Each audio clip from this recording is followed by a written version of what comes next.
God damn. It's Monday morning. Good morning, guys. That's not how you start the show, Martin. Man, that intro, that new intro is awesome. It is. It's really cool. Good morning, Tim. Good morning, Fishbelly. Good morning, Andy. Good morning, Penny. It's Monday. Of course, that means it's Military Monday. We're going to be talking about film and/or show. And sadly, we were going to. I've been trying to get Fahim on, but he is just so busy right now, which is awesome for him. I mean, it's great. Sucks for us, but it's awesome for him. Well, it also kind of sucks for him because he's very keen to come on the show, but he just doesn't have time. Yes, he always said, "Oh, boss, come on," and then they go, "Oh, wait, what time?" Like, no, it's always morning. Oh, I cannot do it. So, is what it is.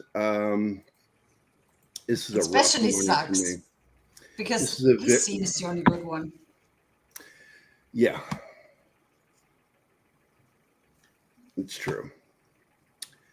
So we're going to talk about this film. We watched it last night, and I got to be honest, I didn't like it that much. Best part of the film is when Fahim shows up, which is in the third act. So we decided to watch another show, and it was really good. So we decided to include that today. So I don't really feel like showing the film strip.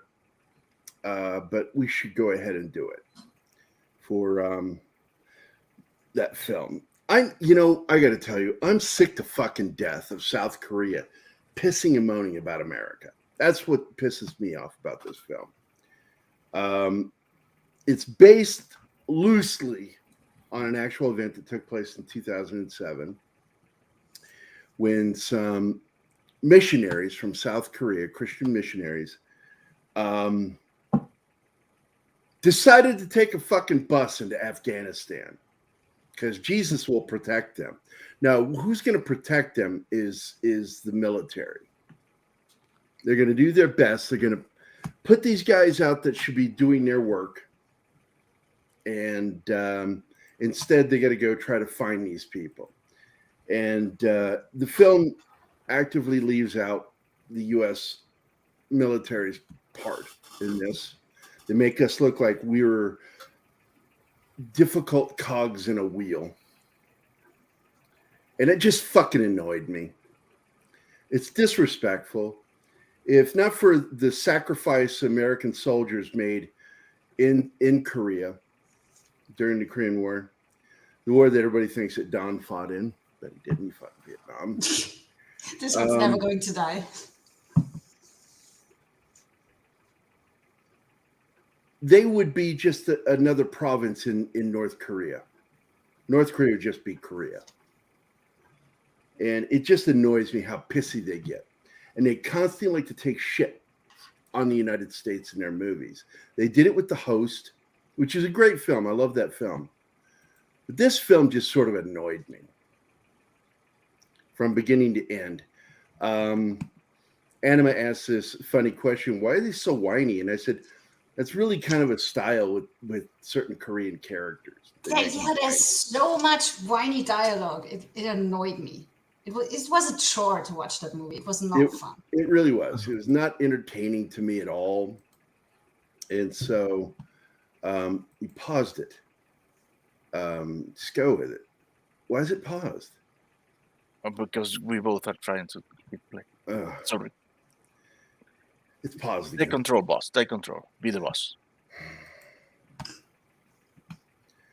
So, yeah, it opens on, the attack here in the United States. But pretty much until the end of the freaking film, they never call us anything other than, a problem for them.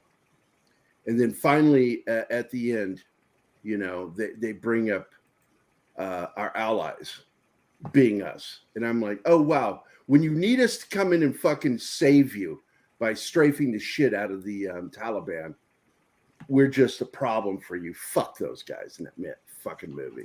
These people here are idiots. Why would you do this as missionaries? Go into a country that is in absolute turmoil, where pretty much every organization in that country wants to kill anybody that's part of that alliance. They are stupid. Well, it's the same premise that John Rambo. Missionaries make it their lives mission. Yeah, they expect other to push people their beliefs on to others. save them. Well, I don't mind people with the faith issue, because that's how faith gets spread. That's how beliefs get spread. It's through missionary work. But this shit's stupid. And these you people... You might want to consider before you go into an active war zone. Yeah. This is an active war zone. And they're like singing, and I'm just, they're so stupid. And South Korea really doesn't have a leg to stand on when getting on us. Now, Japan, I can understand why they paint us as the bad guy. They might have a couple of reasons why. A couple, yeah. They're the bad guys in that situation, because the only reason why the 2 bombs were dropped was because Emperor Hirohito and his military kept hemming and hawing and wouldn't go to the table for a treaty, to surrender, to officially surrender. Oh, yeah, we'll be there. And Truman got word from the Joint Chiefs that if this war continues and they're doing what they're doing, because they were doing this, they were set to continue the war and fight to defend Japan. And Truman was like, millions of lives are going to happen if we invade Japan. Millions. Americans and Japanese. Yeah. And he's like, no, we're not doing this. And that's when it was decided, he decided personally to drop both bombs, because once they understood the first bomb, oh my, and they didn't immediately surrender and then drop the second bomb, it was over. That was how we got them to surrender. And I get so sick of fucking people acting like we did something wrong. And it's like, we stopped that damn war. And we made a sacrifice with those bombs too. We killed Catholic missionaries in Japan. Yeah. We knew they were there in Hiroshima. So anybody who's got negative shit to talk about the United States when it came to that decision, go fuck themselves. It was a Good morning, decision. Zax. How you doing? It was necessary. Hi, Zax. Not tempting your God. Yeah. Yeah. You got that right, Fish Belly. So this film, the characters are really not likable at all. I don't like the characters. The one character you're supposed to like, the guy over on the left there, I found him annoying. I don't know, man. Maybe I need to watch more of this guy's movies, because he's big in the Korean action films and stuff. And I did not like this film. I enjoyed the parts with Fahim. Yeah, that was good. It's 23 people is how many, because the numbers kept getting weird. And the problem was later on, you get these phony Taliban people trying to get money. And it causes a problem. And once again, them not doing their fucking jobs correctly. They get tricked into giving money up. And there's a lot of facts that are in this film, in those scenes. But the major fact about this film is South Korea has been a pussy of a friend. I got to be honest. For the lives that were given for them, because a lot of American lives were sacrificed to defend South Korea. American lives. There's some shitty fucking people about it. Well, they see us now as an occupying force, even though we're the only reason that they asked us to stay. Yeah. That's why that happened. Oh, I just fuck those assholes. This movie could have definitely used some Don Lee instead of some of the other actors they had. Then again, I'm a Don Lee fan, so. Yeah. Oh, my God. Tim, I got to tell you, man. Again, the deaths would have been in the millions if we had to invade Japan. MacArthur was very blunt with Truman. That what they were doing is they were packing weaponry and vehicles into the mountains. They were digging caves, cleaning out caves. They were cutting caves open wider so they could launch planes. The planes couldn't land, but they could launch planes from cave systems in Japan, in the mountains. Well, they previously showed they don't really care about the landing part as much. Yeah. And so I just I just get a little fucking tired of all the American bashing. And it's like, you know, France is known for it. And they would just be another branch of the Gestapo with their goose stepping. Again, if America hadn't stuck our nose into the war.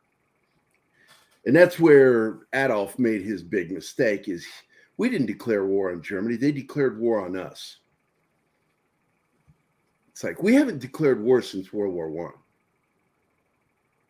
That's a fact. Korea was a police action. Vietnam technically was a police action too. Yeah.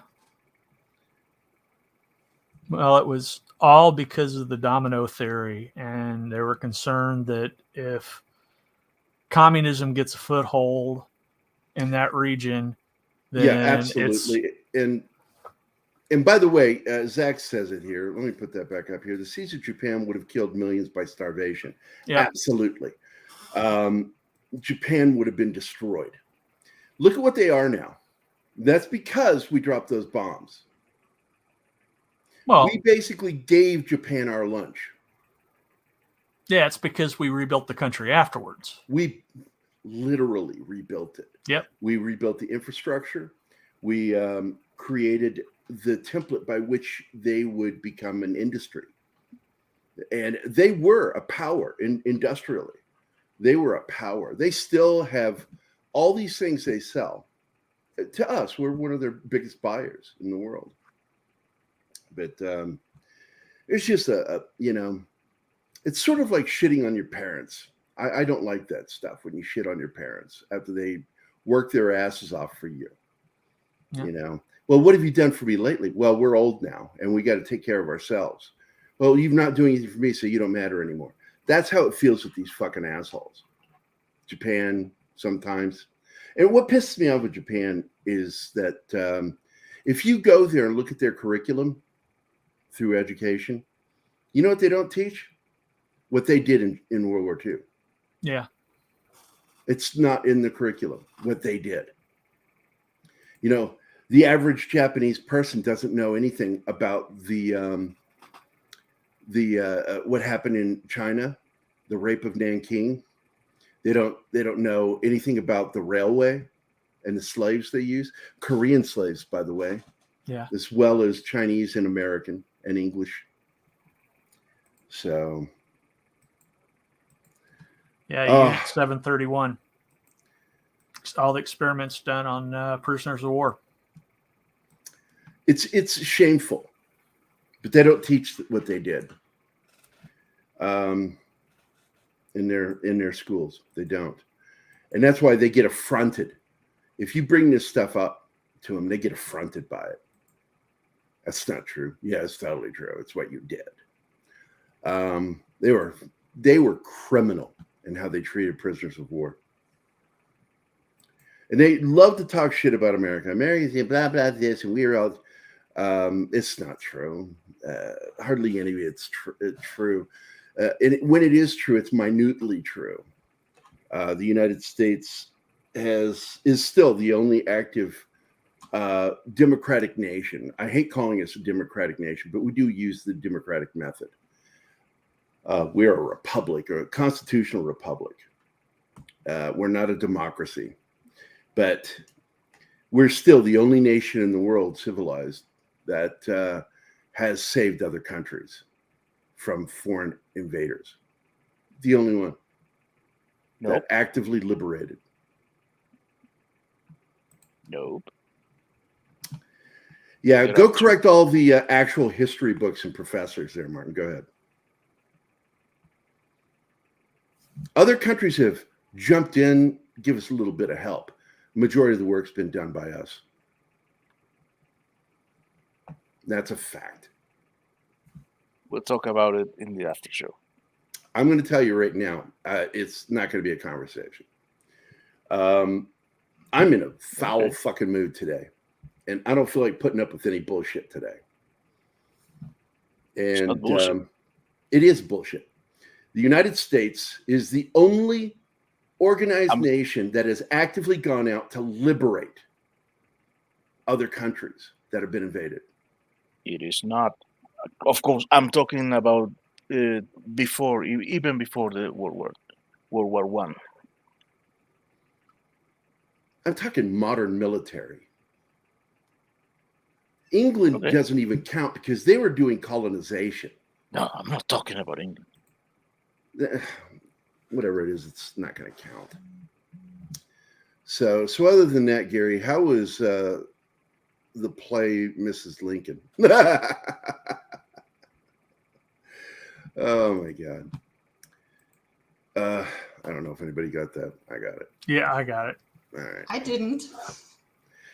Abraham Lincoln was shot. That's what that joke is. Abraham Lincoln was assassinated at a play at the Ford's Theater. Yes, Our American Cousin.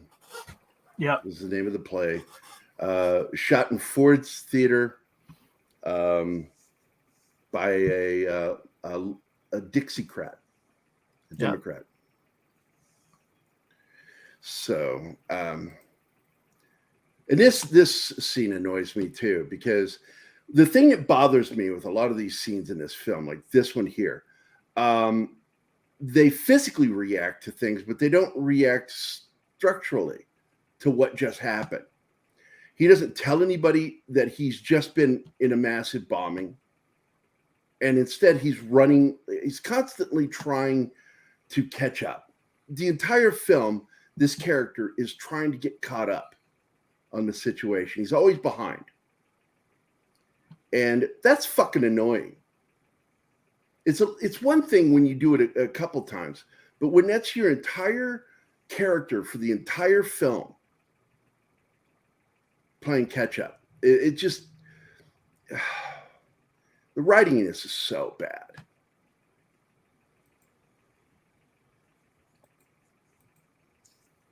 And it's not even that long of a movie, but it drags out. I mean, it's like 1 hour 40, and we had to speed it up to make it through. Yeah, I sped it up just to get through some of it. It was just so bad. And not then Fahim's scene, of course. Then we get to Fahim's scene, and I'm just gonna fucking bounce to there because I don't even see the point to watching this damn slideshow. I'm so annoyed by this whole freaking film, and the way it makes it's so insulting to the intelligence. Well, Darius has given you a cup of coffee to cheer you up. Thanks, man. I appreciate it. Godspeed, Darius Munchausen. This guy's an annoying character because they didn't know what they were trying to make here. Do we make a realistic film, or do we do an over-the-top action film? And it's an over-the-top action film with annoying cartoon caricatures for the characters. Let's go Hollywood and do even more. It's even worse than Hollywood. Yeah. All the characters are just so fucking cartoony. This guy is just so fucking annoying. Yeah, I don't watch as much as Brian, obviously, but I watch quite a few Korean movies, and I didn't like this one much at all, to be honest. It's just, I was really, because it got built up by friends of mine. Got to see this movie. And this is one of those moments where I've told people, if I remember who suggested me watching a movie like this, I will fucking unfriend you and block you. Because I don't need friends like that giving me bad ideas. And you think I'm kidding? I've unfriended and blocked people for suggesting really shitty movies that feel like I wasted my time on. It just pisses me off to no end. And again, the only thing I really liked about this damn film was the scenes with Fahim. because they were taut. There was tension in those Yeah. scenes. Fahim's a very good actor. Oh, yeah, He's he a is. badass in this movie. It annoys me that he doesn't get more regular roles. That he's always Well- stuck as. He's so busy right now. I'm hoping that's changing. Yeah, I do too. I am hoping that is changing. He's just wasted if he's given only one scene, or you just hear his voice, or they use him in a scene and then cut it out. It just sucks when that happens. He's such a good actor. So here's the scene. This is where Fahim's scene starts. They sit him down in this room to personally one-on-one negotiate, even though he's not one-on-one negotiating, as a translator there. Interpreter. Which is really funny because that's one of my favorite moments in that film, The Covenant. He's like, I'm not a translator. I'm an interpreter. I'm interpreting. And I'm like, what a great line. This guy, his interpreter is pretty much a coward. He's a goofy coward. Comic relief. Yeah. And not funny. I don't find him funny at all. It's not really a relief. Because this is a dire situation film. And that's how it should have been handled. And there's Fahim, and he's so stoic in these scenes. And I knew before we got to the scene that his character spoke English. I knew it. This was a smart dude, and he plays him smart. This is the best scene in the entire film. And he was only there for a week to shoot his scenes. God, this guy raising his hand. Oh my God. Just wanted to bitch slap him. Yeah. Me too.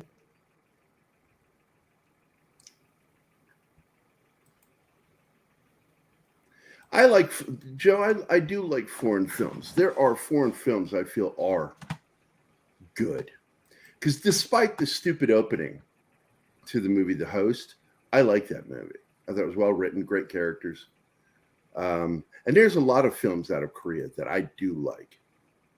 But, and I think that Brian, if Brian were here right now, I don't think we would agree on this film at all.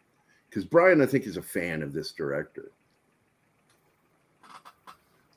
And I've had this movie for a while waiting to watch it because Fahim is in it. That's the only reason I wanted to watch it. Because my friend is in it. And I feel awful when I have to shit on stuff that Fahim is in. I really do. Like Echo 3? Like Echo 3. I hated that show. Oh my God, that was so bad. And it's not just me. Almost every single military vet friend of mine hated it. It's insulting to paint It's just military dumb. people like that. It's dumb. Yeah. Yeah, the better stuff coming out of Korea is the cop gangster stuff. And I don't know who that was supposed to be, what country that guy was supposed to be from, that soldier. That's not an American helmet. No. I think it's supposed to look like a Mish helmet, and it's not.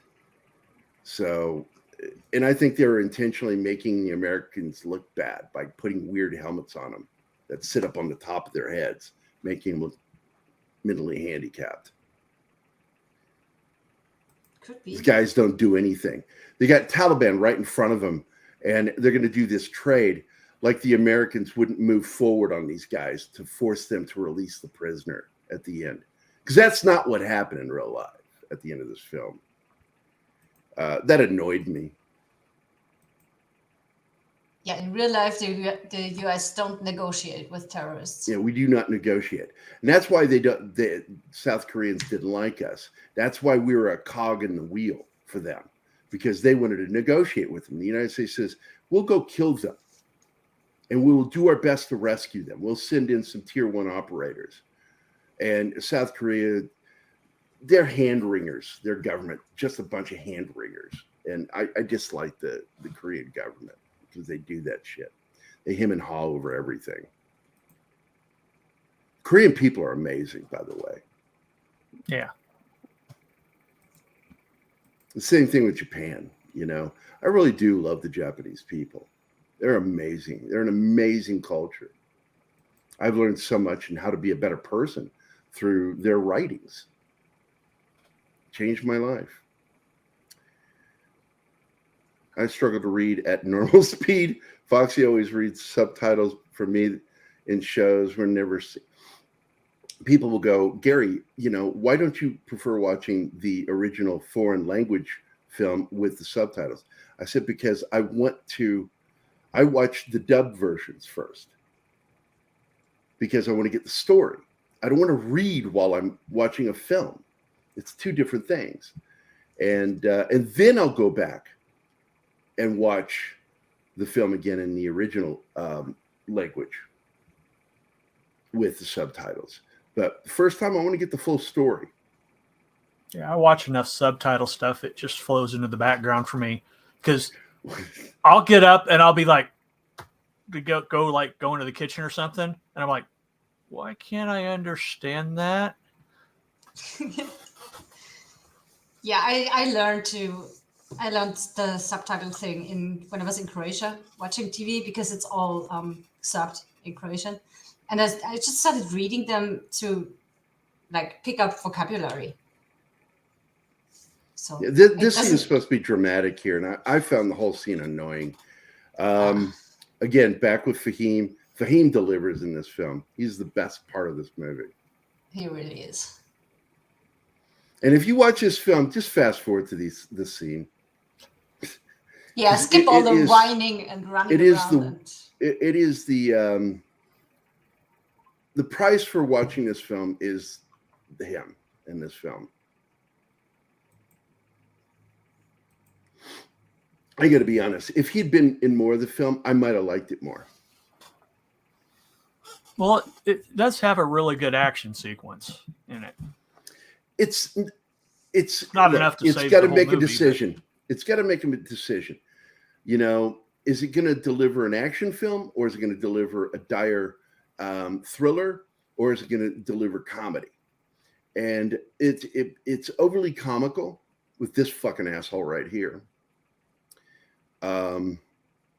I dislike the thriller aspect of this show. I really do.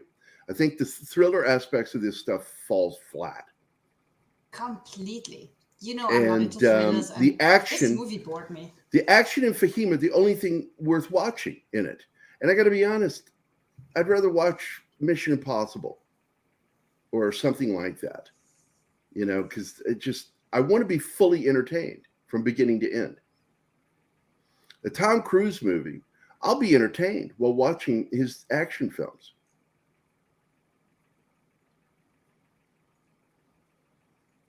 And once again, that's not Korean air that comes in here in this, coming moments. Because what he ends up doing here, this is where he tries to play hardball with the Taliban, is he says, the only negotiation here is you agree to our terms or all of us die. Because they're going to bomb us. Because the United States is sending in fighters, bombers. They're fighters with bombs. Yeah.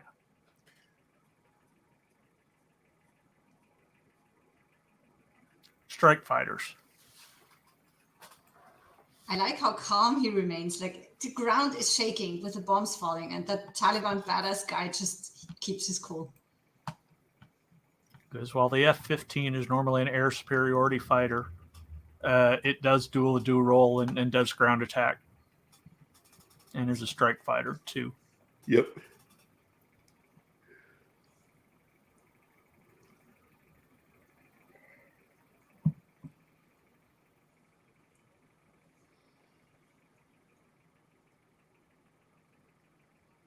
And this is where he basically threatens him.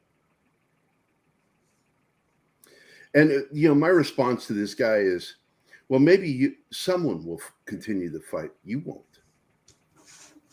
You'll be dead. You'll have no more fight in the game. No more say. Well, there's a couple of this whole situation was kind of weird about their demands that they leave because they were already pulling out. The Korean was already, yeah. Okay. I'm laughing at what Joe said. Oh.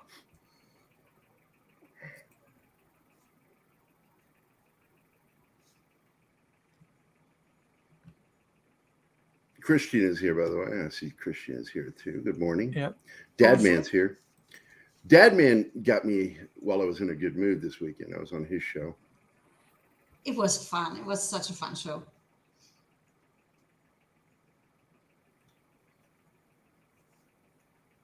Yeah, I didn't get a chance to see Saturday's show. How did it turn out? Ours or his? Ours or yours? Ours. It was pretty good. Okay. We kept straying off Freiburger and talking about other things, but it was fun.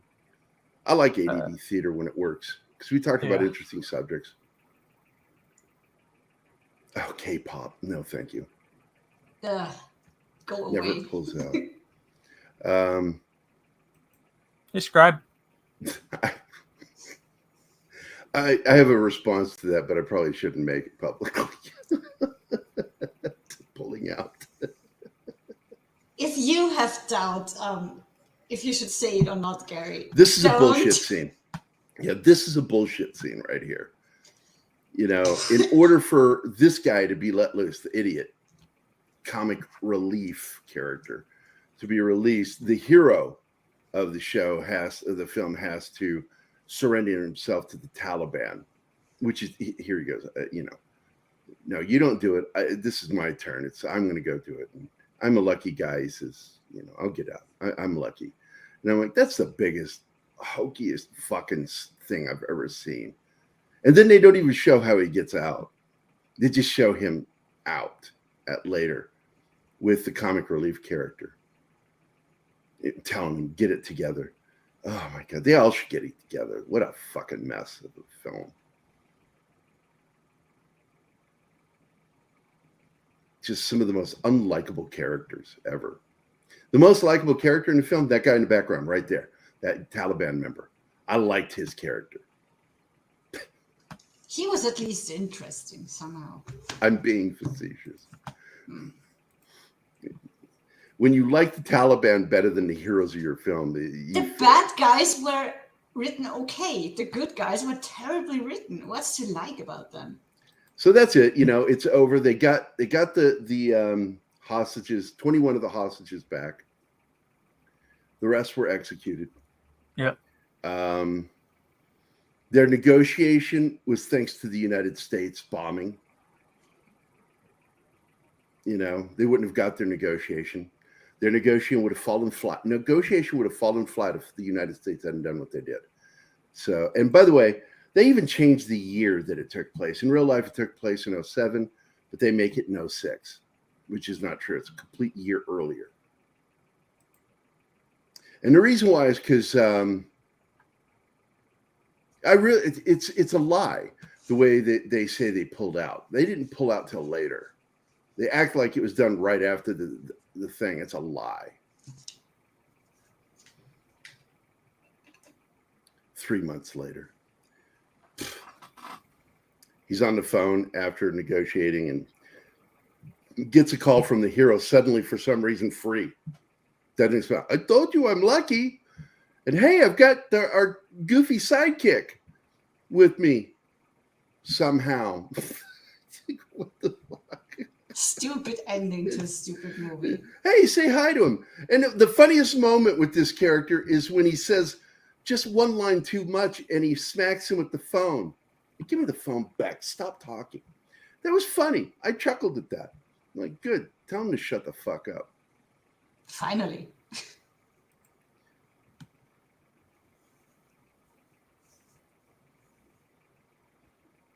The show this weekend? Yeah, I agree with you.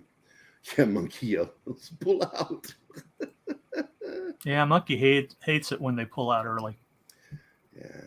You're wasting your load is what I was going to joke earlier, but fuck it, I'm doing it now. Oh my God. And so they wandered to their camels that they somehow got. It's just, and then he goes into another briefing where there's another hostage situation, this time with Somali pirates. Ooh, will there be a sequel? I will not fucking watch it. This was so fucking stupid. Don't care. Yeah, I wondered the same thing too if they were setting up for a sequel, but I don't think they are.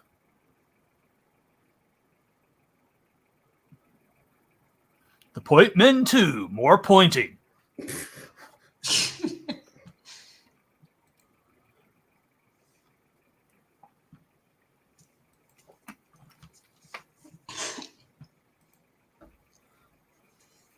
And that's it. Just very disappointing. Those were special stealth camels. Yeah. Yeah. Brian wanted us to go into the military aspect of the movie, and I failed to find the military aspect. I mean, There it was is a hostage military situation, aspect, but they shit on the military. They just kind of shit on it. It's like, fuck you, dude. They don't even show their military in it. Yeah. In a good light. It just, yeah, no thanks. Point men to point harder. Point harder. Of course, that's Sometimes I wonder what are you people thinking? You should know better than to go into a war zone unless you really have to be there. Yeah, and that was, again, you brought it up earlier, that in Rambo, he does what he does. He's forced to do what he does because of who he is when he's dealing with missionaries and their stupidity. And it's not a new thing. We've seen the stupidity of missionaries all the way back to 1960 with the film Zulu, and the frustration of the military with them. And these are God-fearing Brits getting frustrated with these missionaries. Like, what is wrong with you? Our job is to serve. You're going to get other people killed doing what you're doing, because you're going to get yourself in a situation. Well, don't rescue us. We can't turn a blind eye to what you're doing. You're being stupid. At least be responsible. I've always believed that if God exists, that when those missionaries that were killed for doing shit like that, guy was like, you couldn't have been a little smarter, just a little bit. It kind of reminds me of that joke, that somebody's so caught up in their faith that, it's during a great flood and this family is trapped on top of their house, and every once in a while a boat will come by, and they'll go, hey, do you need help? And they're like, no, we're waiting for the Lord to rescue us, and helicopter comes by. Oh, I know that one. No, we're waiting for the Lord to rescue us. Thank you. And then they drown. And when they go to heaven, they're like, we're waiting for you to save us. And he goes, well, I sent you all those boats and a helicopter. It's the same thing with Christian Scientists. We don't want to use anything outside our faith. It's like, again, it's the same thing. It's like a lot of those people who created cures were Christian or of religion, some sort of religious belief system. Not all of them, but quite a few. And you're going to reject that? This is stupid. Christian Scientists are dumb. You know what I mean? Mormons, I'll tolerate Mormons because they're really good people. Jehovah's Witnesses, they're just too fucking weird for me. I mean, don't trust any religion that won't put windows on their churches. I didn't know that. And it's so weird. When you told me that last night, I couldn't believe it. I have never seen Jehovah's Witness Hall. What do they call it? Kingdom Hall. Kingdom Hall with windows. It's That's weird. a major red flag. It is. I'm all for missionaries too, but to show some discretion and concern for other people's lives that they may be putting at risk doing what they're doing.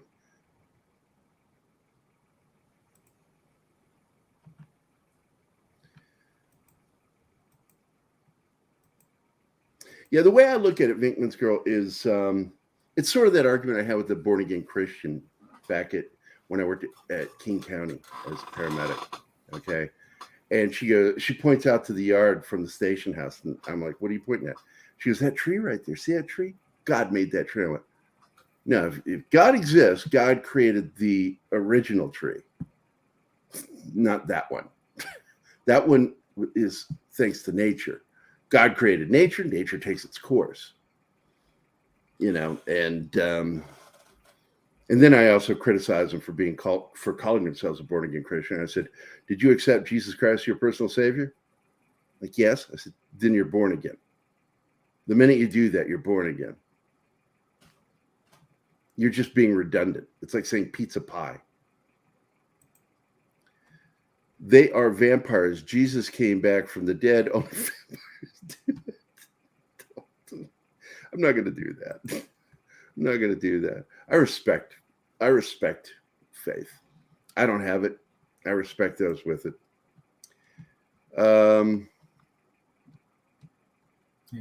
Speaking of Japan earlier, I Godzilla. I knew I was going to have problems with the woke when they went after the song Godzilla. yeah, When I heard some of the woke people going after Blue Oyster Cult's song Godzilla, I'm like, yeah, you people can fuck off. That is a great song. I'm like, why? I can't think of anything that's actually offensive in there. Not one damn thing. That is a great song.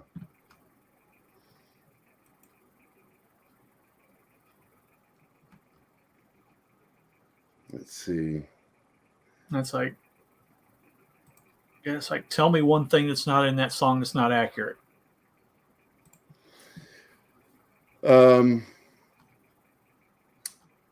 Yeah, Blue Oyster Cult's like one of the great rock bands for me. They don't get much love today. And I'm like, BOC was the shit. Don't Fear the Reaper. My God, what a classic. City's on Fire for rock and roll. The Mormons, I will actually sit down and talk to Mormons. I will do that. But Jehovah's Witnesses, I will mess with them. Twice in my life, I've done mean pranks. Open the door naked, stuff like that. I opened the door naked once. I knew it. Oh my God. I saw them coming around the building, and the minute I saw them, I just started pulling clothes off. I was in the Army when this happened, so I was in great shape. I threw open the door. Hey guys, come on in. Let's talk about God.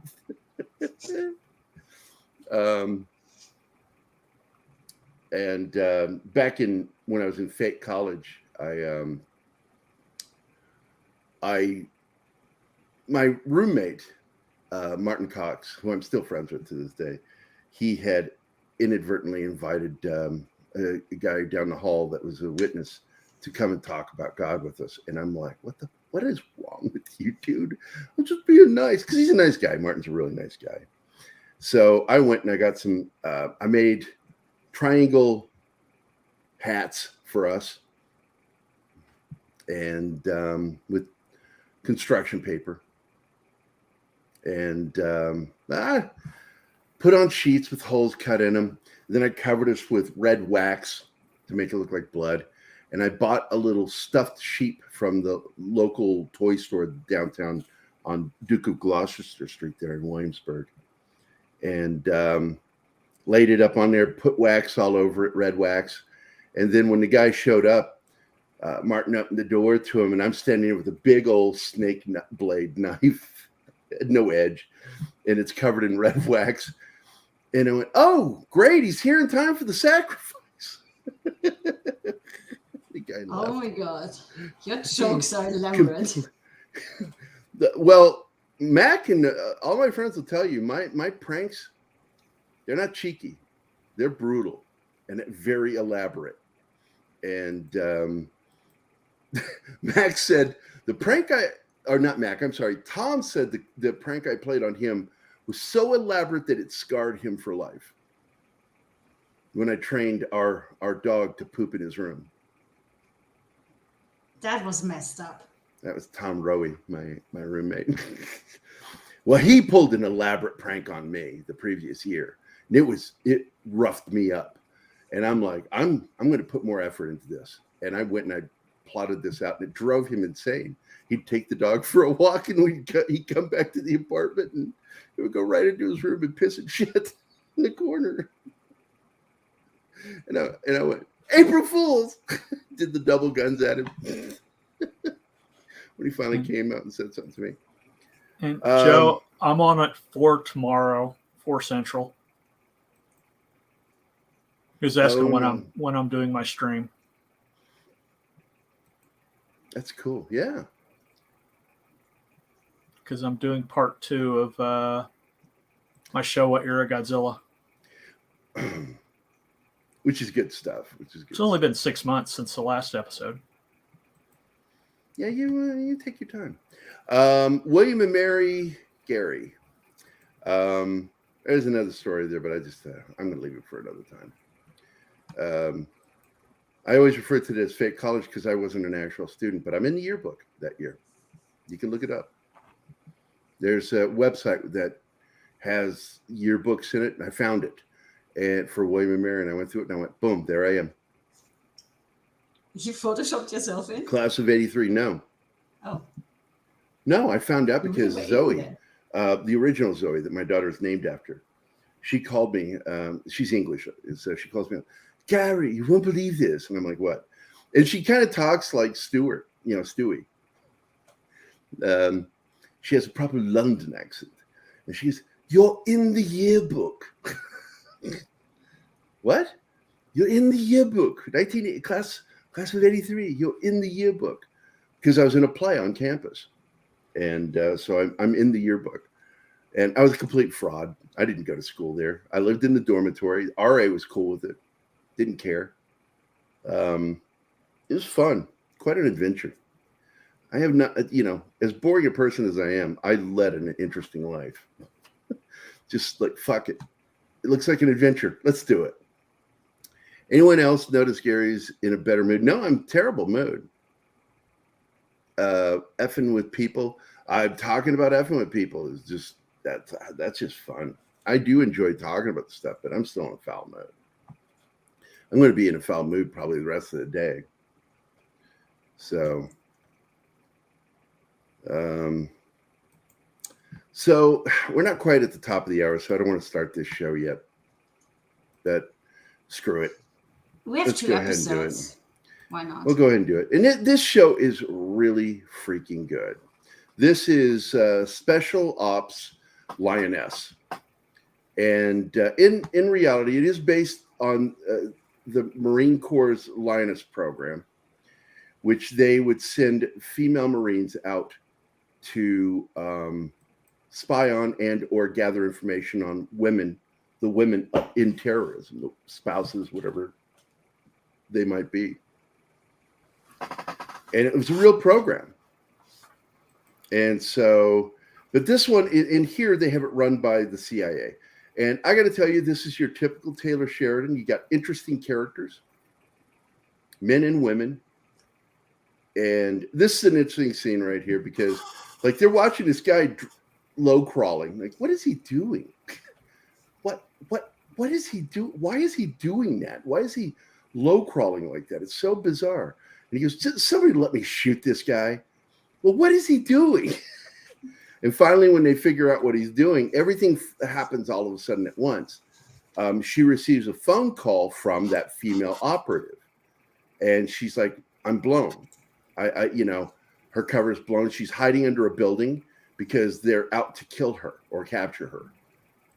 And then she says, they got me because of the cross. What cross? And she has a tattoo under her arm. Well, I'm curious about that because as the show progresses, we do actually see that she does a nude search on her body. She does it because the one that got her cover blown, she was asked if she had any tattoos, and she lied and said no. So well, now at that she's point, stripping I them don't think down. she did. I think the tattoo is later. Would she And be that's that what we're going to stupid? find out. Yes. Knowing Her that that character would be is a so job, annoying getting across. in so many ways. She's the one weak link in this is the Marine female, because one, she's supposed to be really strong and able to do all these things, and she's got zero definition, zero mass, and she gets her the shit arms beaten out of are her by her loosey goosey boyfriend. looking. She looks like somebody who's never worked out in their life. Yeah. And because you have two different kinds of physiques. You've got the power guys, and you got the guys with speed and strength. or endurance. Speed and endurance is the word I should go for. You've got those that are built like mountain climbers and bicyclists, and then you got guys that look like football players and boxers. Those are your two different kinds of physiques. I love this where he's firing out the smoke. They go, fire at on our yellow, is what she says over the radio, which is what you would do. Danger close. Danger close, and the guy that was low crawling set off debt wire, and all of a sudden it's an assault. I love that shot of the A-10. That's beautiful. Love that. I love that plane, man. What an amazing, amazing plane. So I hope they never get rid of it. You said this is Taylor Sheridan? Yeah, Taylor Sheridan created the show, and I've got little beefs with it, and but a lot of this here, this is good stuff. I like a lot of this. My problem is when they get to the Marine recruiting of the girl, and they have you'll see it when they get to it, because we move forward. The story is linear until it deals with her character when it's on the run. She's been captured. She's been captured at this point, and the rescue mission gets called off. And so they go in there on this little bird, and they're going to go in there and rescue her, but it's too late. She's been captured. And so they're told to remain hovering and stay back. They kind of hear her getting killed. I mean, we don't see a corpse, so we don't know. Well, if you she's really hear her dead, scream, but- and then you hear everything go dead. Yeah. And so the assumption is she's dead. That if she's not dead, she's going to be dead. They're going to torture her to death.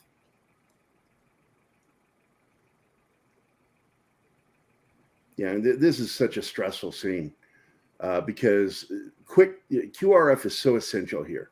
This is where QRF comes into play. And this is a quick reaction force right here. And of course, you know, the minute she hears them find her over the phone, and this is where all the trouble begins. Please advise, you know, and she has to give her briefing later to her boss. And the tattoo gets brought up, and they're like, didn't you look at her? Didn't you check her? Did you just take her at her word?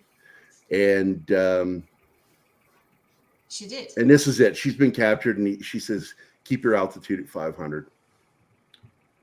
And so they can't go in to get her.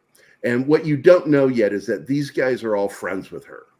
They know her because they roomed with her. They know who she is, what she does. And again, this is a Marine who's agreed to sign on with the CIA and leave their duty as a Marine to now serve a higher purpose of trying to stop terrorism. And I do like, look, Taylor takes time and gets good technical advisors a lot of the time for his action, his military action. But the fact is, this film's got a couple of problems. See you, Tim. All right, Tim, take care, man. Bye. Yeah, duty. Do your duty. Well, when I saw the stuff for this, I was figuring it was just another girl boss show. But since Taylor Sheridan's involved, Yeah, Taylor will do that. He's one of the few people I would trust to do that. Show actually strong females. But my problem here is the casting of the Marine, the female Marine. Her backstory is good. You know, she comes from an abusive relationship. Mother died and doesn't know her father. But she can't defend herself against her boyfriend, and then she goes to that military thing and pulls off 27 pull-ups with no muscles in her arms. Come on. Was it 27? I thought it was 22. That's what she was aiming for, but then she broke the She record said with 15. 27. I can give you 15 right now.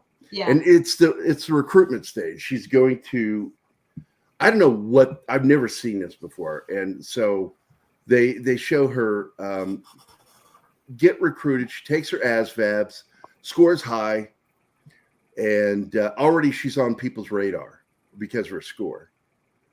And that's a bit too much for me.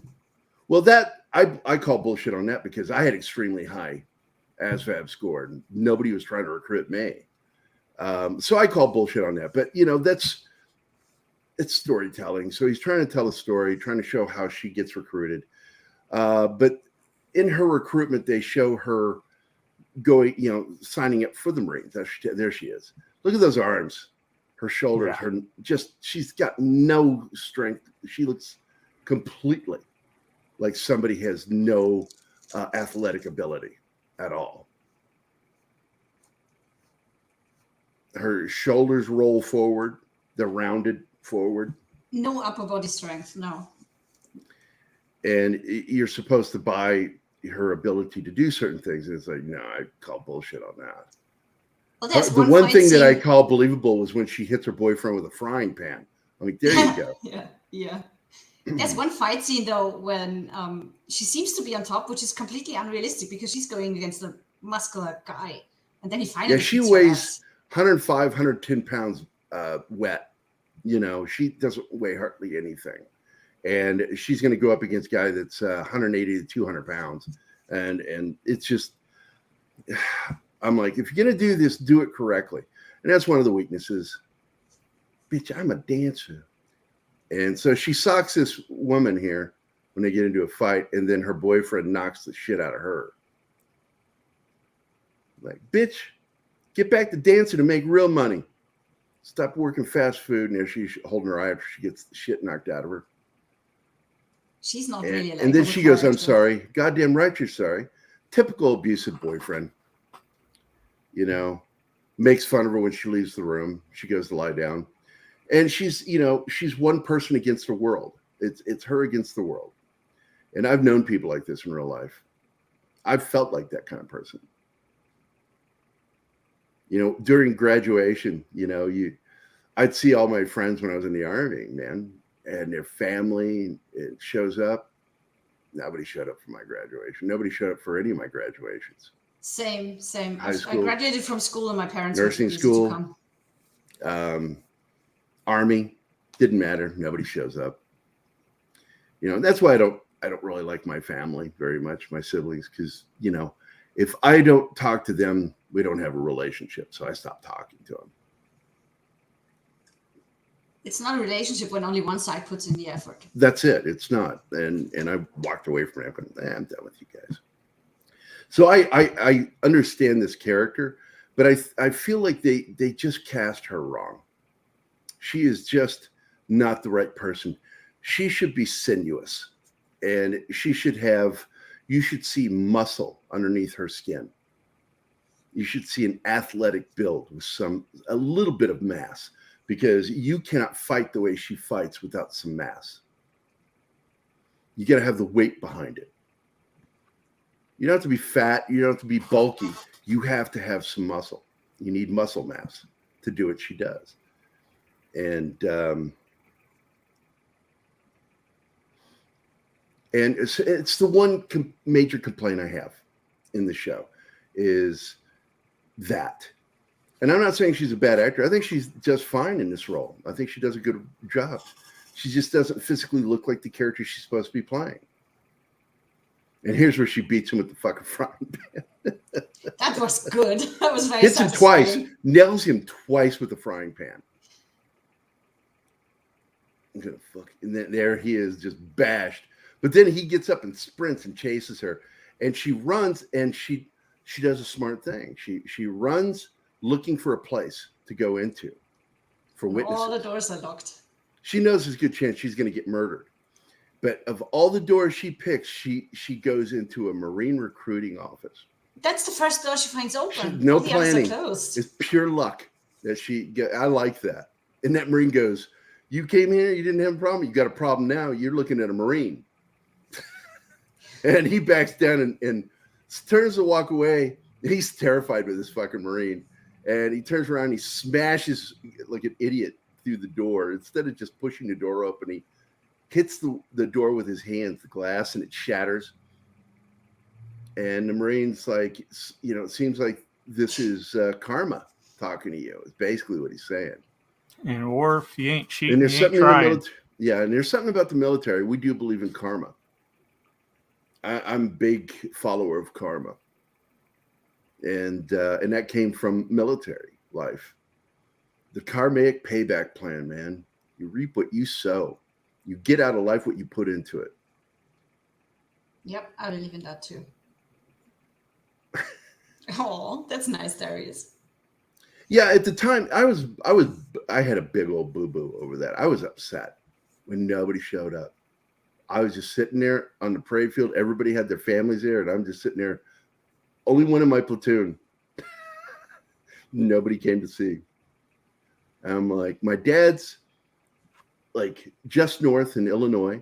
I had two siblings in Illinois. Had one in Missouri at the time. None of them showed up. I'm like, every single one of you is within 2 hours of Fort Leonard Wood, and you couldn't make it. That's how much I'm worth to some people. And this is when I began to understand that the only value that's important in my life is my value, what I value about me. I drove from Detroit to Paris Island when my friend graduated. I got to tell you, man, when my great nephew graduated from basic training or AIT at Fort Leonard Wood, same place I graduated from, he graduated on the same parade field and from the same building that I graduated from. My daughter and I showed up. My brother Michael didn't show up. He was supposed to be there. How typical. But my daughter and I showed up for his graduation, wanted to make sure, took him to dinner, made sure he knew that we were proud of him. Because I wasn't going to have that happen to him, what happened to me. It's not his fault that we have a shitty family. I was not even a very good driver yet. What? Oh. You were a good friend. You're a good friend. That's all that matters. And you survived it. Cam's here, by the way. Gary, couldn't agree more. Relationships need effort both ways. It is. It's either two ways or it's not. And this is when she doesn't want to. She wants to stay in the park. She doesn't want any help from anybody. And they're like, they'll kill. You'll get hurt. The cop tells her. So he takes her to the shelter. And then the next day, you see her taking her ASVABs, battery exams, and apparently scores very high, like I did. I was offered jobs for counterintelligence and helicopter pilot. My score wasn't high enough for fighter, which I thought was, here we go. This is bullshit. I call absolute bullshit on this scene. Marine, look, Air Force, Space Force, and the U.S. Marine Corps and the Navy. All your senior instructors are called sir. Doesn't matter if they're, enlisted or if they're an actual officer. Doesn't matter. In the Marine Corps, every drill instructor is called sir. What you yell at a Marine is, sir, yes, sir. That's what you yell to them because they recognize that they are non-commissioned officers. They still see themselves as officers.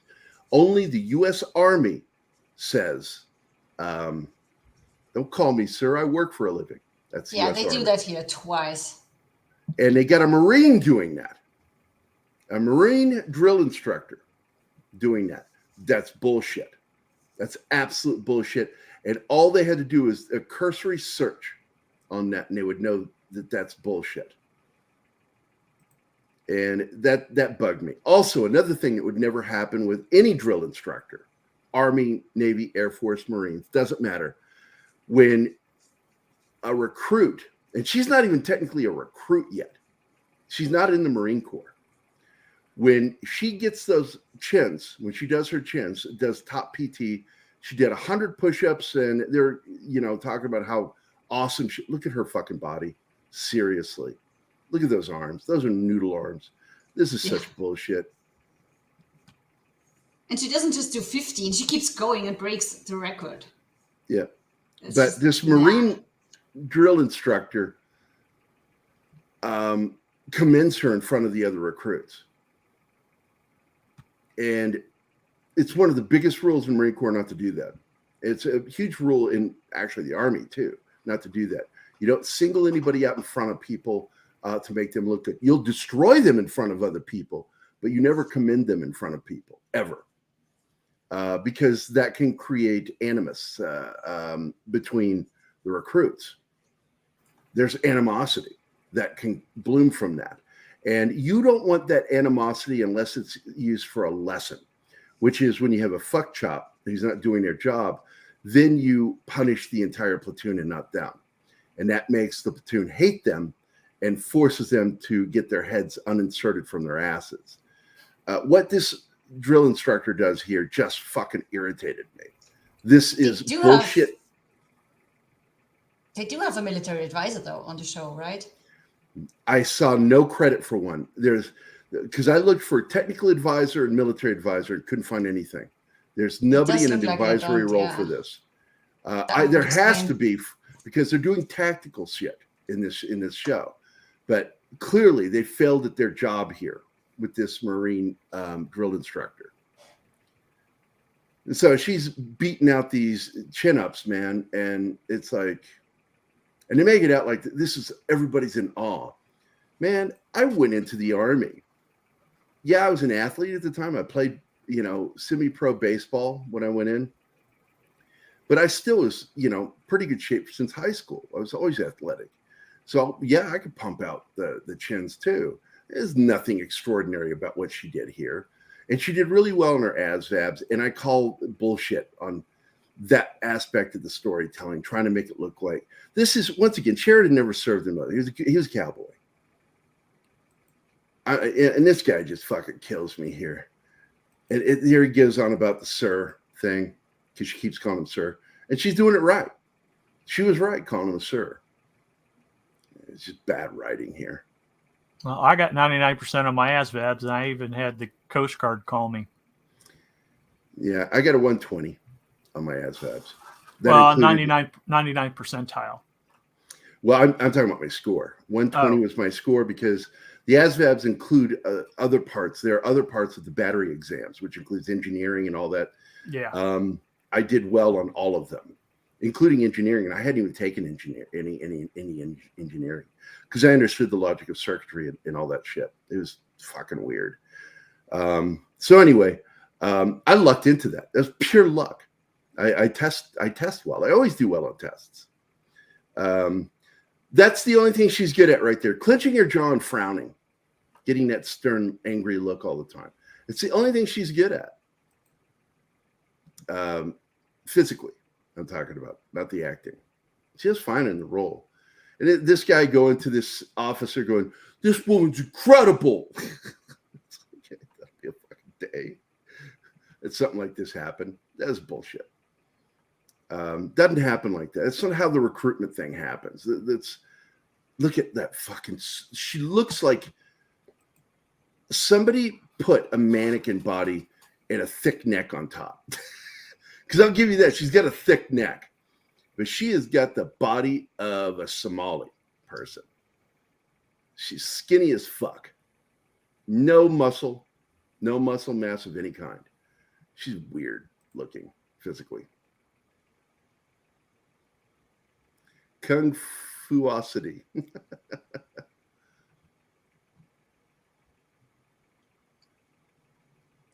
So I'm on IMDb, and so far I found 2 Marine coordinators that were on 2 episodes. Nothing else. Then that's new. Oh wait, are they in the cast? Or They're listed on the when you go into the full cast, and then you have the section additional cast, and there's everyone from the medic to payroll clerks or whatever. Yeah, don't look at that part. You look standings. down below the actors. Down there, you'll see, it's usually right before or after the stunt coordinators. You'll see technical advisors. And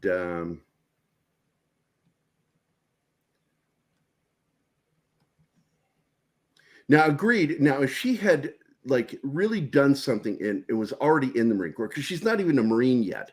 She salutes him. You don't need to do that. You're not a Marine yet. And she ends up becoming a Marine. We don't get to see that. We get to see the after effects because she serves in combat, and they show that she's been in for a while when she gets recruited by Zoe. Saldana. You should smile more, Gary. I've never said that to anybody in my life.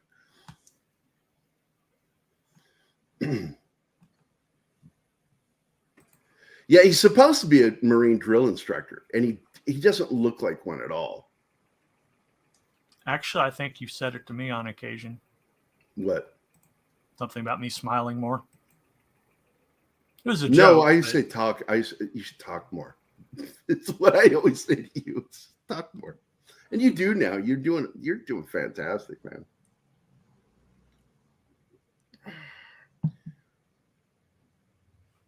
That's right. There's no such thing as an individual in the military. You are part of a machine. And she is very much an individual. And it's a problem with her. But the Marine Corps would actually beat the shit out of her over that. Oh, look who's here. He was already added. He was in here. Hello. That was me. Sorry. Good evening. Sorry. Good Guys, afternoon. stop doing Good that. Let morning. Gary handle it. Yeah, we did not like that movie, dude. I did not like that movie. The best part of that movie was Fahim. I was so fucking annoyed at that film, dude.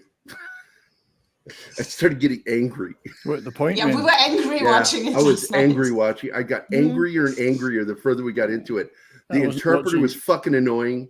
I wasn't watching it for veracity. I just enjoyed the movie Action for its own sake. The action and Fahim's scenes were the only thing good in that film. I hated the shitting on the America that they did in it. I'm like, motherfuckers, you guys wouldn't have even gotten that negotiation if it hadn't been for what we did. Because this is based on a true story. Yeah, and they got that part right. But they shit on America throughout the film. And then it's like, and then they lie about when they pulled out from Afghanistan. That was a complete fucking lie. They were there for over a year after that incident. It's just such bullshit. But Zoe Saldana really nails it in this film. This show. I like her in this. We haven't met. Now, here's the other dude. That's Mike November from Jack Ryan. Good actor. Everything he's in, I like him in. He's in a lot. Nicole Kidman just looks like she's had all of the muscles in her face removed. She just has. Yeah, he was great in House of Cards, that guy. Oh my God, yeah. Like good fucking actor, dude. Doug, that was the character. I dropped the perfect joke, and I was muted. Yeah, way to go. That means it remains perfect. It remains perfect because it's been unheard. So therefore, its perfection is guaranteed. Yep. Well, what I said was, Between guys your always lips lie and about God. pulling out. Pulling out, yeah. Ariel Billette is here, by the way. And Che is here. What is up, man?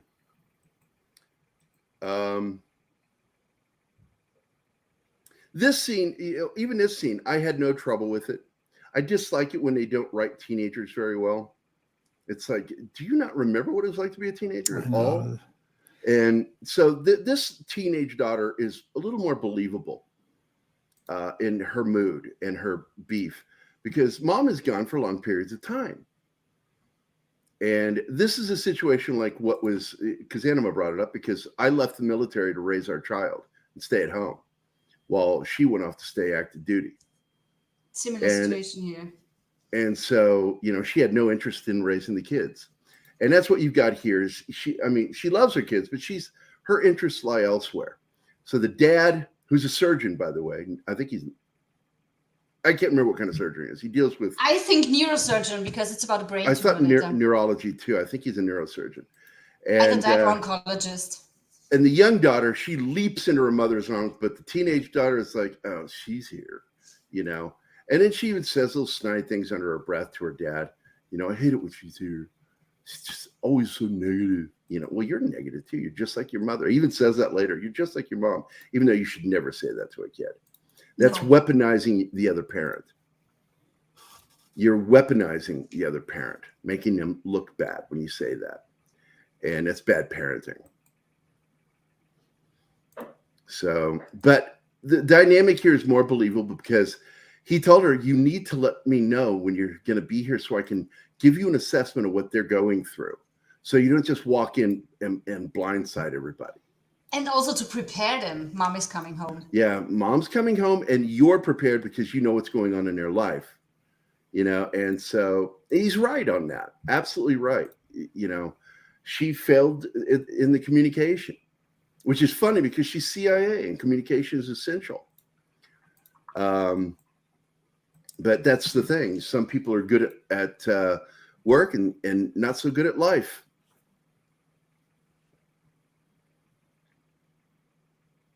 And she's one of those people, clearly. I like the husband because we get to know the husband too, because he deals with kids with cancer and shit like that.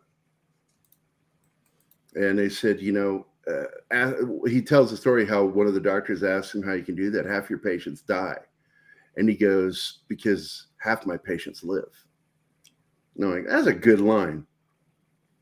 And there is this show. Taylor Sheridan is a really, really great writer. He does a good job in writing, and the dialogue is all good.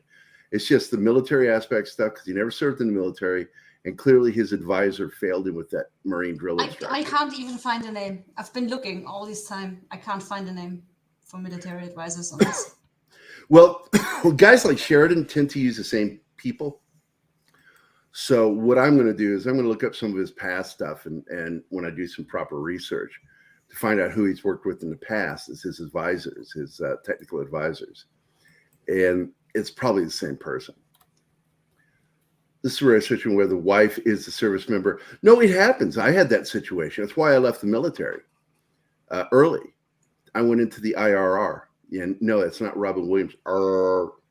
The IRR, it's inactive reserve status, because I was going to raise the kid and take care of the house while she went active duty because she didn't want anything to do with having a kid. And the way I convinced her to have the child was, I'll do it. I love kids. I will do it. Please don't abort the baby. Seeing that could work. I don't think that's the situation here, though. It's not that she doesn't have an interest in raising her kids. She has an interest in doing her job, and she feels like it's her duty to continue to do so. Yeah. And that's a good scene where she's talking about her new recruit that she's looking at. She was 4th Recon Marine. Halo jumps in country. Yeah, and this is what I'm talking about. She went through SEER training. SEER training is purely volunteer. You don't get to do it unless you volunteer for it. She's been in insertion training for 6 months. We don't get to see any of the training. And she's got a problem because she's already a full-fledged Marine at this point. She doesn't want to recruit that in this. And so she's told, go check her out. Don't make a decision until you meet her. And it's because of her shitty attitude that makes her want her. But the funny thing is as a Marine, you would not survive as a Marine with that shitty attitude. You cannot be a part of a machine and work and function with a shitty attitude. And so that's, again, another weak point in the writing is not doing the proper research. This is a bullshit scene, too. She's getting ready to fight this sergeant, okay? She puts on all the gear. The sergeant walks out there without any gear on. They go, you didn't put your headgear on. He goes, I'm good. I'm okay. Yeah, bullshit. I don't need it. Whatever, dude. Nobody would fucking do that. And of course, she lays him out a couple times. He perfectly body slams her, knocks the shit out of her. But then she somehow miraculously ends up on top of him with no body mass. Ends up on top of him. That was like stupid. Throwing somebody like that, blocking the shot and throwing him is just easy. That's all that I would do to somebody like just throw the shit out of them. Every time you go to throw a punch, I just catch it and throw them. I wouldn't want to hit him because I wouldn't want to hit somebody smaller than me. Look at her body. This is the weakest part of this fucking show is her physique. It's just so bad. Just so bad. She got that thick neck and no body for what she's supposed to be doing. But Che knows, in the military, it does happen, dude. It does happen. I've known when I was in the military, my sergeant, Dave Hope, man, he and his wife We're both deployed separately, and you got to leave somebody in charge of the kids when you both are serving. And that was the risk, is that we would have to do that, and I wasn't about to let that happen, because I like raising kids. I love kids.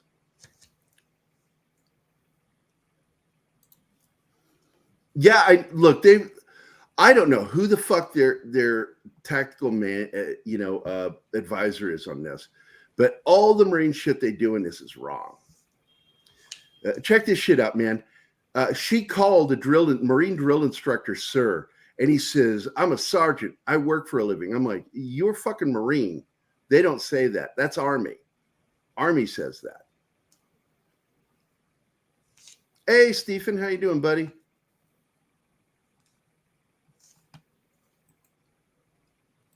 Yeah, go watch the show, then come back and watch the show, and you'll understand what my beefs are with the show. But overall, I enjoy this show. I really did like it. This is where she does the complete search of her body. So her statement earlier during her debriefing, where she didn't do this, it was a lie. She's covering something. So that tattoo came about later, and that's a problem. Again, that's her doing things that she's not supposed to be doing. And once again, the Marine Corps would have beat that out of her. She's a good Marine. She wouldn't be like that. And she they wouldn't say be she's so a good much Marine. of an individual. There's no such thing as an individual. If you're a good Marine, you are absolutely a team person. And it's a problem with this character. And a little bit of research would have fixed these little problems. They could have had her angry and having issues without making her stupid and terrible Marine. So now she's recruited into the CIA. She's no longer active Marine. I don't know how they do that. I need to do the search, because I know they're still they hold their rank. They still hold their rank, but now they're employed by the CIA. And they're no longer answerable to the Marine Corps or Army when they get recruited like that. And this is another silly scene, because I'm not going to be your friend. I'm your handler. And she goes, "Well, that's the problem is," and she's right. "I need to know who I'm trusting." And it's true. You need to know who's got your back. More proof that, if they had handled the writing better, she should have been a better Marine in the writing. Very often in these types of shows, the handlers are portrayed, and in movies over the years, the handlers are portrayed as people who are willing to sacrifice the people working for them that they're handling, and to treat them badly, and to not care about them. And it's not true at all. Yeah, that's cannot be true, or nothing. It isn't would true. Ever function. I know these guys. I know people in the CIA. They have to care about the people under them. They absolutely do. They and her character, when she's upset. She believes this girl is dead. We're seeing the past right now, because when she knows that she was taken, she has assumed she's been murdered. And I believe that assumption is going to not be a mistake, but be found to not be correct. I think that her target, she befriended in it, is actually going to play a part in protecting her. Didn't they just drop ordnance on her? Yeah, they dropped ordnance on the area. And that's one of the other reasons why they believe she's dead. And I don't think she is. I don't think she is, because there wouldn't be a show if she was dead. I like the way they handle the scene where, she shows her ID to one of the Marine guards. And she goes, "And what about hers?" She goes, "My ID's good enough for both of us." It's true.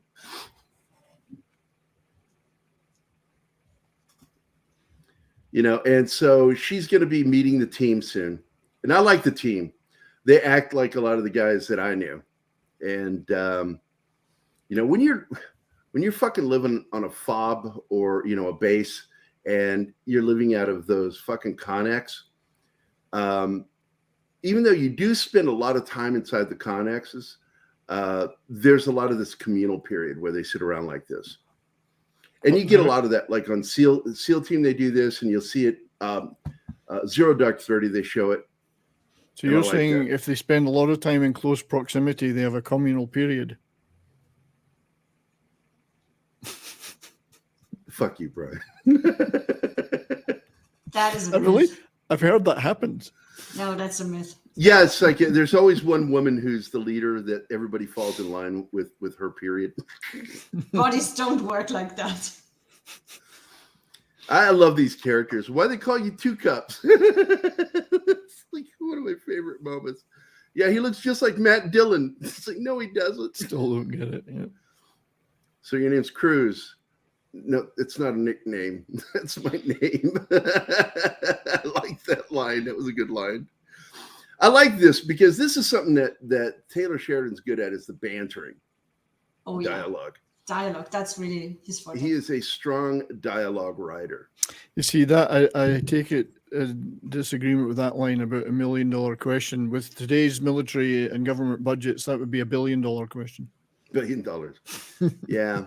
The only the Department of Defense, the only organization in the world that pay $20,000 for a hammer or a Indeed. toilet seat. Yeah, I know, it's ridiculous. Now, these special teams, like Boone was one of them. And Boone started out in NIS, and then he moved up to GRS, which were very specific military guys. They had very specific jobs. Pulling security was a lot of it. Going out and grabbing assets for the CIA. These guys are assault, attack, and kill type guys. But they could eventually, if they really lead the way, they could end up being GRS too. It takes a specific kind of mindset. And she gets drunk with them, and of course she's hammered. She wakes up the next morning because Zoe's like, "That's it, we're moving." She's getting ready to. I know I'm going to use a word here. She's getting ready to insert in bed as an operative, and meet the person that she's supposed to befriend, to spy on. She's puking her guts out, and trying to pull her shit together. I don't think she ever drank before, probably. But Zoe's character, she says, "I don't trust anyone who doesn't get drunk." Oh, Penny's here. Hi, Penny. The 70s is I am an earworm. Brian. It's because Darius can hear my opening music for my shows in his head. You're not supposed to know. Yeah, she's so right here. It's like, you need to chill. You need to relax. You don't need to know anything about this person because you can fuck up and say something they haven't told you yet. Mm-hmm. It's better for you to get to know the person so everything becomes more organic. And I love that was at least paid attention to. Some of the stuff they paid really good attention to tactically, but then they screw up all the Marine stuff. And it's like, man, do not fuck up the military stuff. Don't fuck that up. Who's advising on this one then? We couldn't don't know find yet. one. We don't know yet. It's not listed in an IMDb. There's no tactical, technical, or military advisor listed. So my guess is it's somebody he's worked with previously. So I'm going to look at two of his previous projects that had combat stuff in it. It's possible they've asked for their names not to be on it for some reason, like anonymity. I don't know. Well, there is. The idea of the internet. Because this is something I wanted to share again. Because like on the show SEAL Team, the guy who is the technical advisor is also in the show. He's one of the team. And it's funny. He's an Army Ranger. He fought in combat. He was an operator. And he's Army though, and he's the technical advisor on a Navy SEAL show, which I think is funny as hell. And he made jokes about it. He was just recently on Sean Ryan's show. Really good interview. It's a 4-hour total interview. If you watch. So even the Army Rangers can do Navy SEALs better than the Navy SEAls. Apparently. So, but the thing I love about it is he said that he's got buddies that are graduates of BUD/S, and he had to call them because CBS Paramount wouldn't give them the gear they needed. So he begged, borrowed, and stole from friends for the show early on when they weren't getting the budget they deserved, because CBS Paramount didn't give a shit how accurate it was. There you go. That's a studio for you right there. in a That's a nutshell. whole other discussion, though. The discussion over is accuracy more important than entertainment. Yeah, and I got to tell you, man, that Paramount CBS was fucked up for a long time. Sherry Redstone came back, and Keith and I believed she was going to save the day. She failed because of Les Moonves' contract with Kurtzman. Hey, Che, that is how gate guards work. Once saw the commanding general of a base drive up to my gate, and his car had no sticker. That general at the time was Major General Soriano. I just saluted and waved. I never did that on gate guard duty. I'd stop everybody, even my friends, in fact, especially my friends. Because you're a dick. I like that about you. That's why we're friends. Well, I believed in the job, so yeah. Well, we were always taught in the military, and my father did too. And my father, when he was in, he had snuck off post because he wasn't allowed to leave post. He was locked down for getting in trouble, but he snuck off post with his buddies in the platoon. And the guards have always been taught that you have to say halt 3 times before you can fire. It's after you say the third halt, you're allowed to fire upon somebody. It doesn't say how quickly you have to say them. That's the thing. Go, halt. So the guy that was a black guy that was pulling security that night, and it was Willie London was his name, real guy. My dad says, so I'm climbing over the fence. I got my jacket over the barbed wire. I'm climbing over that, and I'm dropping down. And right when I hit the ground, I hear Willie London yell, halt, halt, halt. Yeah, it doesn't say how short the spacing is between them. And he says, my dad said he dropped to the ground. He goes, don't shoot, Willie. It's me, Gary. Fucking funny. Wouldn't you get busted though if you just wave someone through when you're on guard duty, even though it's an officer? Say that again. You could get busted, yeah. Yeah, I'm wondering if that was clever. What Not worth taking the chance. Not worth it. Yeah. If who got busted? I didn't. What Shay just said that he waved through a general that didn't have a sticker on the car. Wouldn't you get busted for that? Absolutely could have got ganked by the general for doing it. Get busted, the general, because officers, if they got a hard-on man for you, they will come at you and fuck your shit up. I'll go ahead and tell this one. I know Che will enjoy this. When we're out on the tarmac, my unit was on an Air Force base. We had a strip mall that belonged to, half the strip mall belonged to my ambulance company, and the other half belonged to the 321st MASH unit. This is back before cash happened. In fact, it was while I was in it. They switched from MASH units to cash units. And I'm standing out there PMCSing my Humvee with some of the guys in my squad. And we're at a wet bub level 4, where all we're wearing is our BDUs, unbloused, no boots, wearing tennis shoes. I got my T-shirt on, no cover, and no BDU. So I got no rank. Doesn't even show my ammo. It doesn't show anything. And I'm standing there working on the PMCS, and I'm clearly in charge. When you walk up, you can tell that I'm telling people. You can see I was telling people what to do. And the second lieutenant comes walking up there, and they got a hard on for fucking salutes, man. Second lieutenants are the worst. Reserve officers are even worse than regular second lieutenants, butter bars. And this guy walks up, and I was looking up from underneath the hood when I was telling some guys how to do something. I said, because the Humvee engine is so simple. It's so simple to take care of. And I'm telling this is the air intake manifold. You got to make sure that's clean. And I looked back and I heard him, because you can hear the footfalls. They're wearing those hard boots, on that tarmac. And it's hot as fuck today. I remember how hot it was. And I looked back and I said, good morning, Lieutenant. And he about faced on me and came at me. And I'm like, uh-oh. Just was like, uh-oh. And next thing you know, are we on the final episode here? Is this the final episode? We only have 2. So if it's the second one, yeah. I don't know. Is this the second episode? Oh, it's not. No. All right. We got to hurry up on that. So we got 25 minutes. You know what you ought to do with asshole officers like that is we used to set up saluting traps. Sorry, guys. We would. Yeah. we would make them salute dozens of times. We only had to do it once because it was a trap. That's the wrong one. So anyway, I turned to him as he starts walking towards me, and he goes, "You got a problem, soldier?" He says to me, and I grabbed this cheesecloth to wipe my hands with, and I threw it back on the engine, and I turned and I looked at him square in the eyes, and I said, "No, I don't, Second Lieutenant. Do you have a problem?" And all of a sudden, he dead stopped looking at me, and it became a match of stares, because if I had done this in any way wrong, he would have busted my ass. I would have been in so much trouble. But I was not pretending to be higher ranked than him. He just assumed, because of the way I acted towards him, that I was higher ranking.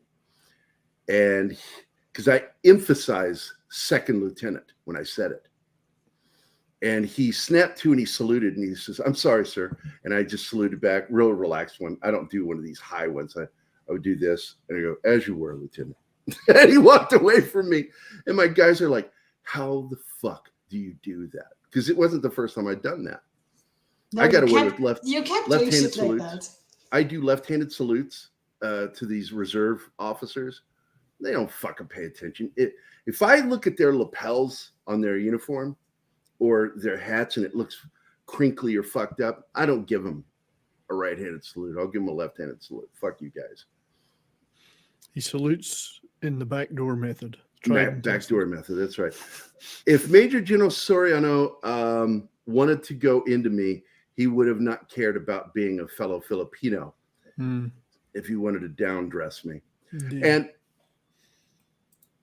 I don't know how to feel about that, because nationality, your birth nationality, Why would that race matter in a military? shouldn't play into it. But if it does, it almost bothers me. Yes. It You would know, bother I get me. it. Because like the Mexicans always hung out together. The black guys always hung out together. I mean, we hung out in mixed groups too, but the fact is, they would all kind of like shuffle off into their own little groups sometimes. And that's how I ended up fucking with the Mexicans that one day when I had my Chinese buddy, Private U. Knife hands are offensive. Yeah, it's like I tell people all the time, and you know this too, Che. I've never heard a senior NCO yell at somebody to do a specific number of push-ups ever. It's just beat your face. Yeah, we call that out when it happens in movies. I've when they never seen number. that happen ever. No. Yeah, that's when he makes that difficult diagnosis. Yeah, this is it. Yeah, this is tough. She's seen her last birthday, man. And so, he has to go out there and advise the parents. It's just the treatment's not worth it. It's better to just give her a happy last year of life, Months more like. And the father gets so fucking angry and punches him in this scene. And I've seen stuff like that happen in the medical field. So this is a really believable, realistic scene. I remember a woman punched me. She cuffed me is what she did. She cuffed me when I was a paramedic and her kid died. And I didn't do anything. I blocked her second shot. I didn't see the first one coming. I turned into it. And she was blaming. I was the only face she could blame for her kid drowning. And I took it. And because really the person at blame is her. And she knows it. And I just took it. It's not about blame. It's emotions, man. They just... Yeah, when you go into the medical field, you have to have a certain kind of mindset to do it. If a lot of people like to talk, how I wouldn't let them touch me that way. And it's like, when you're dealing with patients and patients' families, there's a lot of things, you give them a lot of leeway. The tumor has metastasized, which means it's spread. That means it's in the lymphatic system. It's no longer localized. It's all over. And reducing the size of the tumor, which could extend her life, but it's going to make her miserable, is really what it's all about. It's going to make her sick and miserable. And, oh, yeah, and having to remove the That's eye. when he loses it. That's when he loses it with the eye.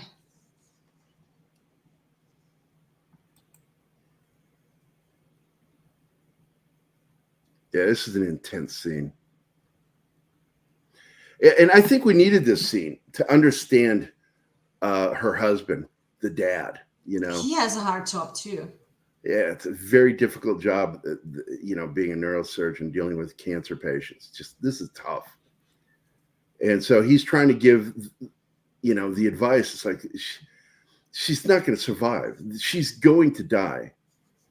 How long with the surgery? If she survives the surgery, if her body responds to further treatment, this is a very aggressive cancer.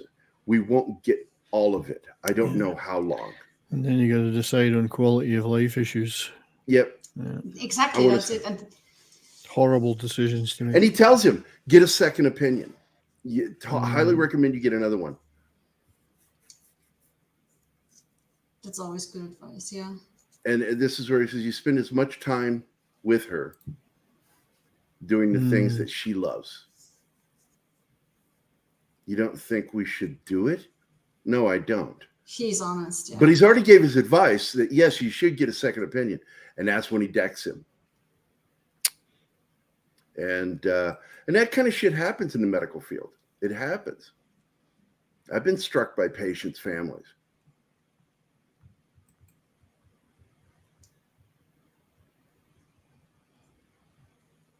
It's a tough scene. Yeah, people take things out on those in front of them. Yeah. On the And it's like I messenger. said, when that lady's kid drowned, we thought because he drowned in colder water, it was like 70 degrees or between 60 and 70 degrees. We thought that there was a really that we could save him, but perfusion had taken place, and which is bad. That's what happens when you deal with salt water, and we couldn't revive him. We did everything you could, but once perfusion takes place, it's too late. You can't save him. And so she was angry that her kid had died. She was angry at herself, and I was the closest thing, and she just fucking, I turned and she hit me so fucking hard. I saw a flash. She hit me so hard. And I backed up, and she went to hit me again, and I backed away before she could hit me again. And then everybody else stepped in. A couple of, what do you call them, ER techs ran in and got between us. And I'm like, holy shit. That woman's got a hell of a haymaker. If she turned that into a fist, it probably would have knocked me out.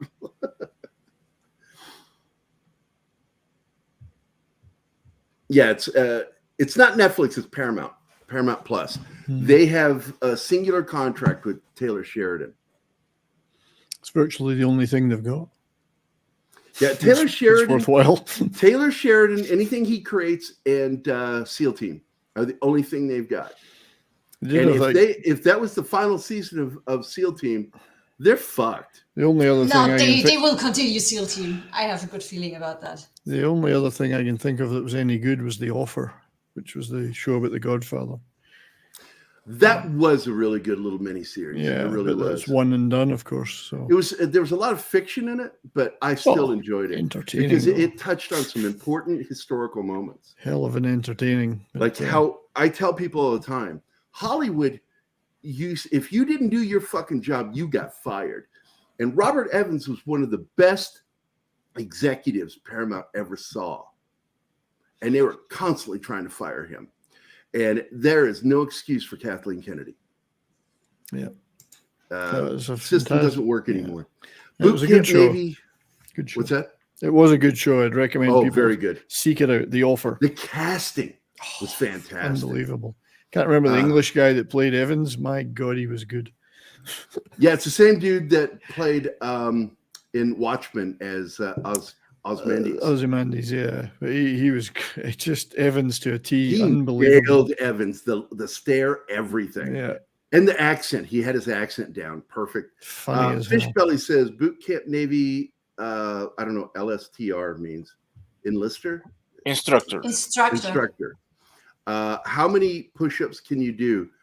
My buddy, push-ups forever, sir. Instruction begins. 1 ever, 2, 3, 4 ever, sir. Permission stop. That's fucking brilliant. That is brilliant. That sounds like something Gary would do. The thing that's horrifying in the military is when they drop you and you go to do that because they put that front leaning rest position, move, and you drop into the push-up position. And they'll have you sit there for a while. And they're walking around making sure they're making you do this because it hurts. And finally they'll go down, and you go down and you can't touch. You gotta be just off the ground. Your chest has to be just off the ground, not touching. And they'll go, hold. And then they do the fake walking around to make sure everybody's in the, they know everybody's in the position. They're doing this to fucking break you down. And you're sitting and your arms start shaking.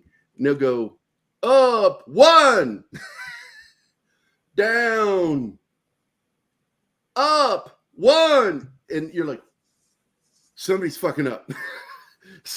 Because when they start repeating a number, somebody's not doing their job. Now, this is a good scene, too, because this is where the mother talks to her woman to woman and says, that man, your dad, this is what he had to do today. And that's what you did, how you acted. And she goes, and by the way, you do that shit again, I will break your fucking phone. You'll never get it back. Because she's acting like such a shit. And I went through this shit with Zoe. This was an echo of Zoe right here, this girl. Because Zoe she was a scrapper like her dad. She would get into fights and get in trouble like that. She didn't take shit off anybody. I raised her not to take shit off anybody.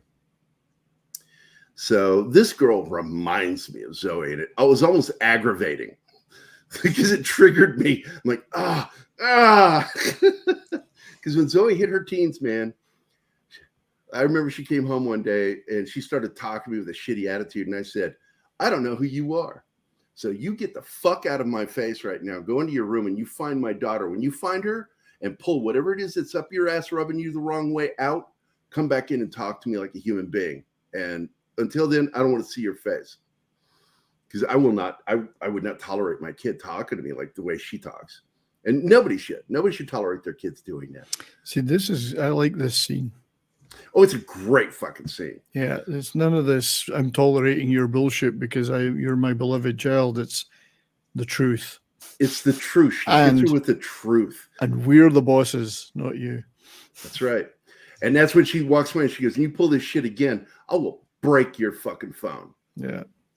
And I love that. And then she comes down there and she's crying, I'm so sorry, Dad, hugs him and shit.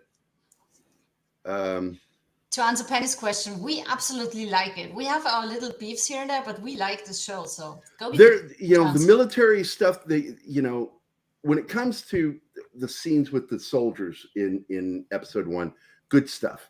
But when they show her being recruited into the Marine Corps, everything is wrong.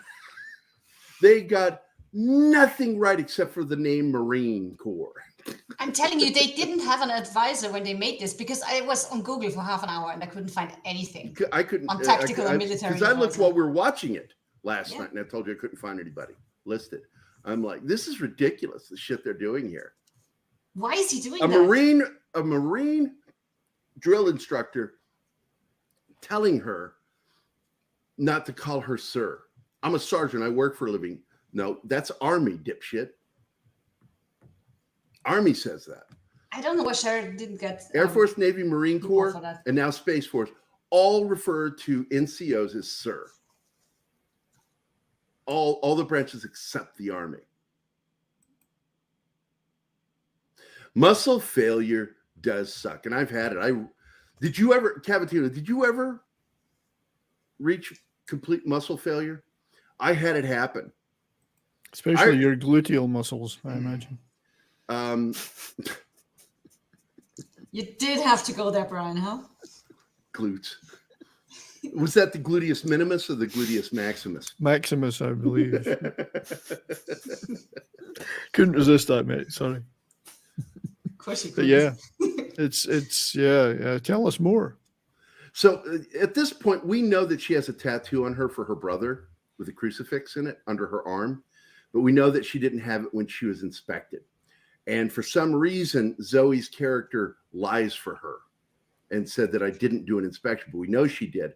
So something happens in the interim, and that's what's going to happen over this run of this series. We're going to find out what it is that led to that tattoo with her brother, because we found out she doesn't have a relationship. This is a real intense scene. She's already gone through seer training, and she gets black bagged here, gets renditioned here. She's running, trying to get some exercise. They're monitoring her when she gets up. And so this van pulls up, and with masks, they jump out, knock the shit out of her, and throw her in the van, putting a hood on her. And they begin to do what's called advanced interrogation techniques. Some people like to refer to it as torture, but I've had it done to me because I was one of those people that volunteered for seer training. And you went back for more. You went back for more. You enjoyed it. So I did it one time, and that was enough for me. They waterboarded me twice, and both times I went unconscious. I passed out because I couldn't breathe. I wasn't getting oxygen in my brain. Me. You know, you're not going to drown. You think you're going to drown. What you're doing is suffocating. And the fabric keeps the water from going in. Plus, you're upside down. The way they waterboard is not the way they show here. When you get waterboarded, the feet needs to be elevated. The head needs to be down. That way you don't aspirate. And it's a very specific technique how they do it. And it knocked me out. So, you know, when people call that torture, I'm like, it was not fun. It was not pleasant, but no, it's not torture. It's advanced interrogation techniques. Torture is, you know, peeling skin, tearing off fingernails, sticking shit under the fingernails, doing shit to the genitals. Oh, stop, please. No, that's torture. The left loves to use the word torture, and it's sort of like whenever they get a hold of a word, they devalue that word. You know what I'm talking about. Well, you look at the way they devalue the language all the time, using They words do it. like hate and violence and Nothing completely worse. inappropriate terms. Exactly. And Words are ways. violence. No, they're not. Now, agreed, in law, it is referred to as assault when you verbally Well, there's assault verbal somebody. assault, yeah, but Yeah. that's It's not assault to physically attack them. In law, that's referred to as battery. it's not assault to Assault and express your battery opinion. It's like basically assault is the threat to do violence. Battery is the acting out. That's how it's separated in law. I prefer pepper. But Gary, I had to do, oh my God, the POW crawl during my first morning of PT at Dixneyland. You were at Fort Dix or Fort Knox? Fort Dix we call Dixneyland. They finally closed that base. So you're at Fort Knox. Boy, I hope you had a right time of year to be there because it can suck during the summer months. And what I ended up doing is I was doing a mural on the barracks, painting it. And my sergeant gave permission for me to take two of my guys with me to get supplies to do the artwork. And when I came back, he was gone. Drill Sergeant Samuels was gone. And I forget my first sergeant's name. I forget his name. I hated that guy. He looked like a tall, skinny Drew Carey. And he was a dick. And we came back, and he's like, hey, who are these guys? And I went, they were the guys that went with me on the art supply run to do the mural. Sergeant Samuels gave me permission to take them. So I don't have any information on that. I know you did, but I have nothing on them. So he took them around the corner. He was going to smoke them. And I got mad. And I said, well, if you're going to smoke them, you're going to have to smoke me. And he went, oh, okay. And I went, oh, shit, I didn't really think this shit through. And he told them to just sit down and watch, and he put me on a hill, and he smoked me. He made me do push-ups against the hill and sit-ups against the hill. I was head down the whole time. It was fucking rough. And I wouldn't give up. My body gave up before I gave up. And every time I would start to get worn out, he was, arms getting tired, roll over, do sit-ups. He says, I'm going to do this till I'm tired and I'm feeling frosty. I'm like, Jesus Christ, man, that guy he smoked the shit out of me. And they had to carry me back into the barracks. It was that bad. I couldn't walk. I couldn't get up. I tried getting up. I wanted to get up so badly. I wanted to get up in front of my guys, and I couldn't. My body said, nope, we're done. When you're forced to exercise so hard that you puke. I've never had that happen. It's happened to me once. Happened to me once. Yeah. I've never had that happen. I did get a heat stroke once. It's called a heat stroke. It's just you get overheated, and I threw up. But working out, I have done some intense workouts, and I've never gotten sick. But I have a tendency of not eating before I work out, like by a few hours, and I tend to eat right afterward. That's funny. I'm the same. I can't face eating if I know I'm going to be doing some. Yeah, I don't want it because I don't want that feeling of being full. I want to be able to focus on the muscles. Yeah, and you drink so something I would do my before you workout. Water is different. I You can throw hydrate. that up. I hydrate during the exercise and everything. There's something wrong with her. In fact, if I knew her in the military, I would have recommended her for a psych eval because of her behavior, her aggression. She is aggressive, yeah. She has issues. Darius, I did say that. It is true. He smoked the shit out of me. He says a lot of things in this show that are weird. Even though, yes, you can turn anything I say into gay stuff because I'm kind of gay. You're very I'm gay gay for today. anima. I'm very gay for anima. I do. I like it when she takes a shot and she just sort of lays there and goes, yeah, that was a fucking shot. I just took a shot. Because if you've ever been hit in the face and you're kind of done, the fight's over, you do kind of just sort of lay there and go, evaluate, how bad is this? Because you do a mental collection of just how badly you are hurt. But she is being beat. This is borderline torture. And what's going on here is Zoe Saldana's character is trying to break her because she's got an aggression problem. She's got an attitude problem. Something the Marine Corps should have already dealt with in real life. It would have. She would have never had a proper military career. People like that get drummed out. They will get drummed out. I guess if they kill her, she won't have a problem anymore. So, but it leads to a great scene later because when she shows, oh man, that's Jefferson Island, Fort Jefferson. The battleship Fort island. Jefferson. Jefferson. That's Fort Jefferson, and I've been there. Beautiful place, very haunted. And when I went there, I was like, oh my god, I would love to come back here at night just to see what happens here. And I think they did something there at Fort Jefferson on either Ghost Hunters or Ghost Adventures, but I don't trust those fuckers to not fake shit. Of course they're going to fake shit. They need it for the show. They need shit to happen, and if it doesn't happen, they're going to fake it. Now, see, she's talking about SEER training there. I've been through SEER training. This is something different. I actually got pissed. Yeah, because SEER training is voluntary, right? Yeah. So it was I think Siri they training, talking to their phones, learning how You to talk to their know, phones. in SEER training, this is the thing that pissed me off about it was they hogtied me at one point, and they put a industrial broomstick under my arms. Them hogtied.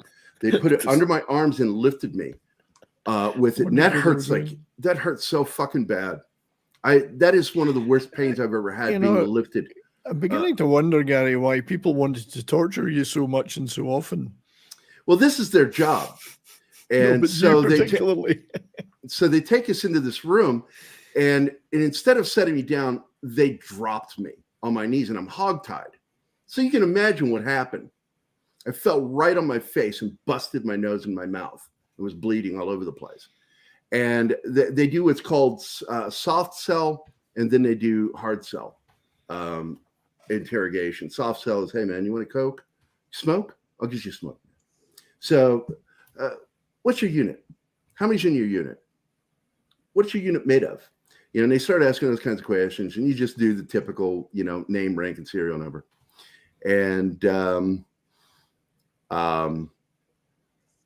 I just at the end of this thing, man, you get to meet the aggressors. You get to meet them during the final steps. You meet them in a tent, and it's one of those big field tents. And I said, I better never run into one of you fuckers out in real life, because I'm going to fuck one of you guys up if I meet you out in the street, because you guys enjoyed that shit too much, and I know you did. And then I walked away, and that was all I said.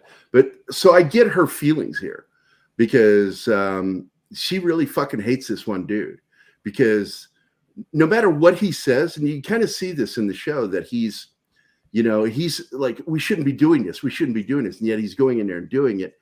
And so she sees that as him enjoying it, what he's doing to her, because he's doing it. And he's being very physically aggressive with her. And Zoe's ordering him. In fact, we need a document signed, a waiver. She has to sign a waiver. She's not signing a waiver. She needs to know this is real. If she has to sign a waiver, then it's too late. And this guy right here is the one. And he's like, well, we need a signature. And so she goes, I'll sign it. So she signs it. Zoe does. And says, now go do it. Break her. Because she's not going to we're not going to know what she can take until she gets broken. She doesn't know. And finally, the other guy, the tactical guy in charge here, calls it after she gets the fuck beat out of her. That part of the... And there was a risk. It really me. felt like they could be beating her to death. And I kept thinking, they're really doing some head strikes here that could kill her. And, or cause permanent damage. Cause permanent brain damage, nerve damage. It just, this is a rough scene. It's fucking brutal. And so, but right at the last second, she goes, this is my call. And he says, no, this is my call. This is my command. And we're ending it right now. But something happens. She turns the table on him and knocks him out. And she gets loose and she fucks him up. And I can't remember what she does. I think it's a headbutt that does the damage. Because a headbutt, even from a woman, if done correctly, can fuck a guy up. If you know how to do a headbutt, you can fuck somebody up no matter your size. As long as you can reach the other person's face. Typical, the Glasgow kiss, they used to call it in Scotland. Glasgow kiss. That's right. I've heard of that. That's the problem you have when you're a short person, reaching the other person's face. That's difficult for us. You think this is going to make me a better operator? Well, the fact is, until you know what your weaknesses are, you have to be aware of what your breaking point is. You have to know your weaknesses to be the best person you can be. And that's what the military taught me. It taught me what my weaknesses were. And that's the stuff I work on. The other stuff comes natural. Sorry to interrupt, mate. I got to drop out, but thanks for having me on. Appreciate we're almost over, dude. I know I got to go. Okay, say hi to your wife. Yeah, cheers. Bye. See you later. Take care, buddy. Bye. Bye. So basically, like I said, that's what happens. And I'm going to skip ahead here. And she's pissed that she got put into this. And then Zoe takes her back to her base house, the house where they're staying. And she's staying with those other guys from the CIA, military guys. And she walks in and they're like, what? Were you in an accident? What the fuck happened to you? And she tells them, no, the guys did this. And they're like, what? Those guys did? And they know who it is. They did that? And they're like, let's go to the bar. And they go to a bar. And I love the name of the bar. Is was it Charlie? Was it Charlie Mike or something like that? Something like that. It's a military acronym, phonetic name. They go into the bar, and it's all military personnel that go to this bar, and those guys are in there. It's one of my favorite moments. Oh, this is great too. She's there cleaning her weapon, and all of a sudden you see these guys come around with orange tips on their weapons, so clearly they've got airsoft guns, and they're doing CQB in the house.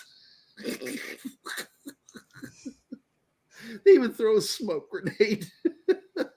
Choking everybody out. It's funny as hell. Because this is the kind of shit military people do. Real military people. The ones who, foot soldiers. They Doing do this soldier kind of shit. crazy shit. And she's yelling, "Don't you fucking do it! Don't you fucking do it!" They do it. They start going into CQB, shooting at each other. It's funny as hell. It's one of the best scenes in the whole episode. And while this is happening, that's when she walks into the house. Yeah, doing fucking CQB in the house. It's close quarter battle tactic, CQB training. Oh, this is great. Smoke. It looks so smoky because the guy throws a smoke grenade in the house. Inside. Jesus. She goes, "You got a bunk for me?" And he's like, "Yeah, you got bedrooms. You can take my room." So she's going to go in there and you got mine. Which way? And this leads to the shower scene where she spits out a tooth because they knock the tooth loose and it just comes out. And so she gets some rest and then she goes back out there for breakfast. And the dude fries eggs in a way I think is gross, where it gets the brown crispies around the edge. I hate that. It's just overcooked. This is where she drops a tooth onto the drain. She picks it up and goddamn. She's fucked up. There it is. Self-removal booth. I agree. There, That's there. a terrible way to fry eggs. That's That so is overdone. terrible. Overcrowded and overdone. Yeah, There's too many in that pan. not good. Not good. Yeah, what I do is if I fry them in a group, I fry them as a group and I cover them. And I allow them to baste on top. Yeah, that's how you do it. And then pour them out onto a plate and then knife cut them for people. So this is where they find out what happened. And he, of course, wants to help her. So he's like, "I'm going to make you a liquid drink because you're not going to be able to eat regular food." But then he hands her a fucking straw. And I'm like, well, that defeats the purpose because that creates suction in your mouth. And that's one of the worst things to do if you lost a tooth. It's painful and it can cause you to have dry socket. So anyway, He meant well. he meant well, but that, don't hand somebody a straw that's got a fucking tooth that got knocked out. Just don't do it or pulled. I should see the other guy. And then she goes, "The other guy's going to need a nose job. Nothing like getting into a bar fight to keep a little profile. Nice job." And she goes, "Wasn't a bar fight."